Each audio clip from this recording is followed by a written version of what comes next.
প্রিয় দর্শক, আজকে আমাদের গন্তব্য কিশোরগঞ্জ জেলার কটিয়াদী উপজেলায় অবস্থিত একটি ঐতিহ্যবাহী এবং প্রাচীন বিদ্যালয় আচমেতা জর্জ ইনস্টিটিউশনে।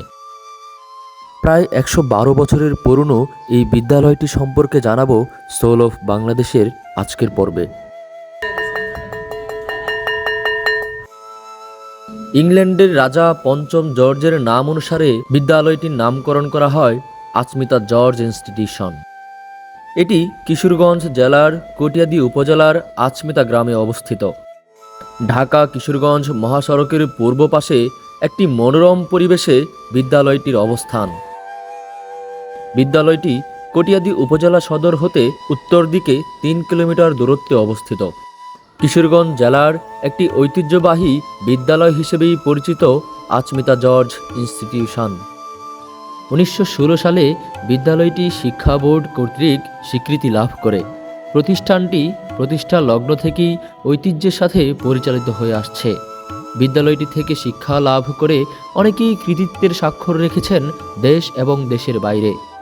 বাংলাদেশ সরকারের একসময়ের আইন ও সংসদ বিষয়ক মন্ত্রী বাবু মনোরঞ্জন ধর অত্র বিদ্যালয়ের কৃতি শিক্ষার্থী ছিলেন।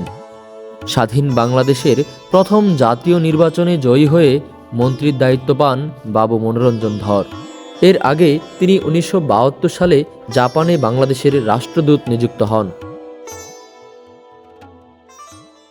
আমি মোহাম্মদ ফারুক মিয়া, অ্যাসিস্ট্যান্ট হেডমাস্টার আচমেতা জর্জ ইনস্টিটিউশন।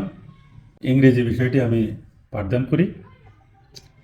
আমাদের এই বিদ্যালয়টি একটি ঐতিহ্যবাহী প্রতিষ্ঠান। এটা প্রতিষ্ঠিত ১৯১২ সালে। এটা এদেশের পুরাতন স্কুলগুলির মধ্যে একটি। এই অত্র বিদ্যালয়ে অত্র কটিয়াদী উপজেলা এবং আশেপাশের অনেক উপজেলার অনেক স্বনামধন্য ব্যক্তিরা পড়াশোনা করেছেন। এদেশের অনেক উচ্চ আসনে বিভিন্ন প্রতিষ্ঠানে সরকারি বেসরকারি পর্যায়ে কর্মরত আছেন। আর এটা একটা এমন একটা সুন্দর পরিবেশে আমাদের স্কুলটা স্থাপিত।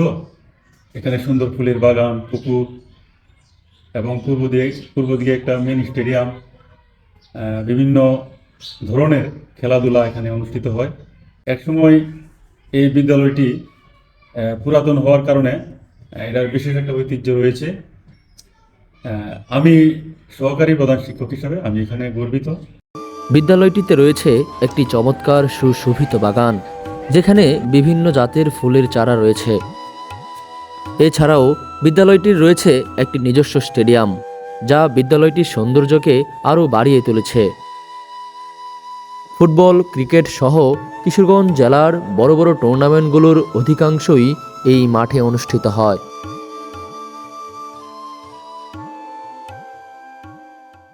আমি মোহাম্মদ মাসুদ আলম সিদ্দিক, আচমেতা জর্জ ইনস্টিটিউশনের গণিতের শিক্ষক। এই প্রতিষ্ঠানটা অনেক পুরাতন। এই প্রতিষ্ঠানটা প্রায় ১৭ বছরের পুরানো একটা প্রতিষ্ঠান হিসাবে আমারও একটা ইচ্ছা ছিল যে কোনো সময় সুযোগ পেলে এখানে আমরা যোগদান করার। তো আল্লাহর ইচ্ছায় সেখানে ২০১৫ সালে যোগদান করলাম। তো প্রতিষ্ঠানটা অনেক ঐতিহ্যবাহী। এখানকার অনেক স্টুডেন্টও বিভিন্ন জায়গায় এখান থেকে বিভিন্ন সরকার সহ দেশে বিদেশে বিভিন্ন সরকারি বেসরকারি বিভিন্ন দায়িত্বে তারা কর্মরত রয়েছে। এই প্রতিষ্ঠানটা ১৯১২ সালে প্রতিষ্ঠিত হয়েছে। জর্জ গ্রেগরি এই প্রতিষ্ঠানের প্রতিষ্ঠাতা। সেই লগ্ন থেকে আজ পর্যন্ত এলাকায় এবং বিভিন্ন এলাকা থেকে শিক্ষার আলো ছড়িয়ে যাচ্ছে। এই স্কুলের নিয়োগপ্রাপ্ত যে শিক্ষক শিক্ষিকারা আছেন তারা অত্যন্ত নিবেদিত প্রাণ। আমরা কথা বলি বিদ্যালয়টির প্রধান শিক্ষকের সাথে, যিনি নিজেও এই বিদ্যালয়ের শিক্ষার্থী ছিলেন। আমি মোহাম্মদ নজরুল ইসলাম ভুইয়া, আচমেতা জর্জ ইনস্টিটিউশনের প্রধান শিক্ষক। আমি আমার বিদ্যালয়ের জন্য আমি আপ্রাণ চেষ্টা করি যাতে ছেলেমেয়েরা সুন্দর করে লেখাপড়া করতে পারে এবং রেজাল্ট ভালো করতে পারে। এর জন্য আমার সহযোগিতা সবসময় থাকে। আর আমি আমার স্টাফের সহযোগিতা নিয়ে আমি বিদ্যালয়টা সুন্দর ভাবে পরিচালনা করে আসতেছে। বিদ্যালয়টিতে রয়েছে বেশ পুরনো একটি বকুল গাছ, যেটি শিক্ষার্থীদের আড্ডার কেন্দ্রবিন্দু। রয়েছে একটি শহীদ মিনার, একটি পুরনো মসজিদ। এছাড়া বিদ্যালয়টিতে প্রবেশের জন্য রয়েছে 2টি গেট। ছায়া ঘেরা এই চমৎকার রাস্তাটি আপনাকে নিয়ে যাবে ভৈরব ময়মনসিংহ মহাসড়কে। আমি সোহাগ, আমি নবম শ্রেণীতে পড়ি। আমার স্কুলের নাম আসমিতা জর্জ ইনস্টিটিউশন। এই স্কুলটি 1912 সালে স্থাপিত হয়েছে কটিয়াদি জেলার উপজেলার মধ্যে। অনেক প্রাচীন একটি স্কুল। আমরা 2026 বেস।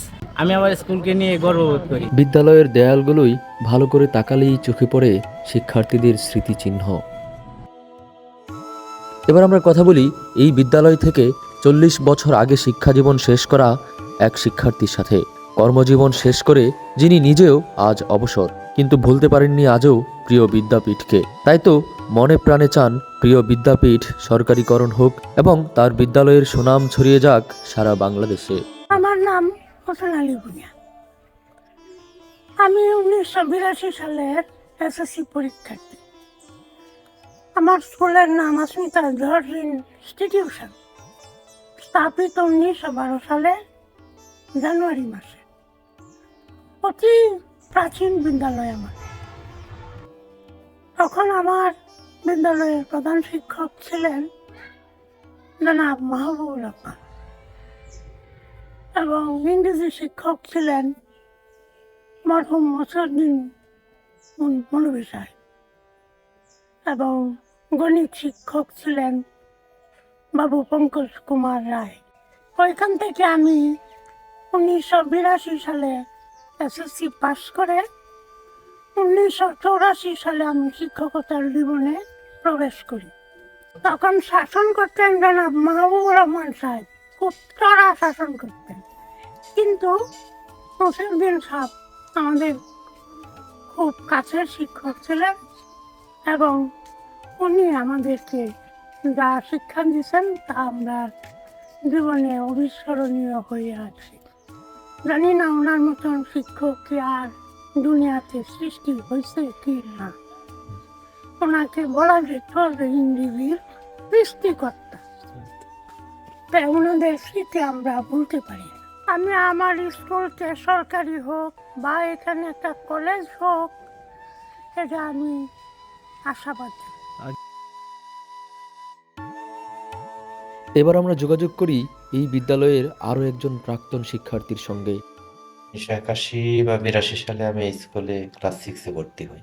আমরা কিছু বাঘা বাঘা ইংলিশ টিচার পেয়েছিলাম, যেমন মাসুদ্দিন স্যার, ভুবন স্যার, দিলীপ স্যার প্রমুখ। তারা সবাই ছিলেন ইংলিশের সাগর। বিদ্যালয়টির পুরনো ক্লাসরুম, সামনের পুকুর, চমৎকার মাঠ আপনাকে মুগ্ধ করবে এক দেখাতেই। হারিয়ে যাবেন পুরনো দিনগুলোতে। এছাড়া বিদ্যালয়ের সাথেই অবস্থিত আচমিতা 1 নং সরকারি প্রাথমিক বিদ্যালয়, যেটিও প্রায় 112 বছরের পুরনো। আশেপাশের অঞ্চলের অধিকাংশ শিক্ষার্থীর শৈশবই কেটেছে এই স্কুলে। এই প্রতিষ্ঠানটা সারা দেশে রাস্তার পাশে পরিচিত হওয়া সত্ত্বেও আমাদের স্কুলে কোনো বড় বিল্ডিং নেই, 4 তলা নেই। এটা একটা দুঃখের বিষয়। তবে আমাদের একটা সুনাম আছে। আমাদের স্কুলের স্টাফ, প্রধান শিক্ষক, আমি সহকারী প্রধান শিক্ষক, আমাদের মধ্যে একটা ঐক্য আছে। হ্যামিলনের বাসিওয়ালার মতোই এখানে হাজির হন আচারওয়ালা, ঝালমুড়িওয়ালারা। ক্লাস ছুটি কিংবা টিফিনের পর তাদের উপর হুমড়ি খেয়ে পড়ে শিক্ষার্থীরা। আমার নাম রবিউল। আসমিতা জর্জ 1 নং স্কুল দোকানদারি করি। 8 বছর ধরে জালমুড়ি বসে স্কুলে। পড়াশোনায় আধুনিকতার ছোঁয়া লাগলেও বিদ্যালয়ের স্বর্ণালী দিনগুলো আজও হৃদয়ের এক কোণে সুরের মতো গেঁথে আছে। সেই কোলাহলে গমগমে পরিবেশ, অ্যাসেম্বলি, ক্লাসরুমের বাইরের আড্ডা, একসাথে খেলতে যাওয়া, এ সবই যেন এক অন্যরকম পৃথিবী। এই স্কুলের শিক্ষকদের অমূল্য শিক্ষা শিক্ষার্থীদের জীবনে এখনও পথ প্রদর্শক হয়ে আছে। ঐতিহ্যবাহী এই স্কুলটির সাফল্য কামনা করে সোল অফ বাংলাদেশের আজকের পর্বটি এখানেই শেষ করছি।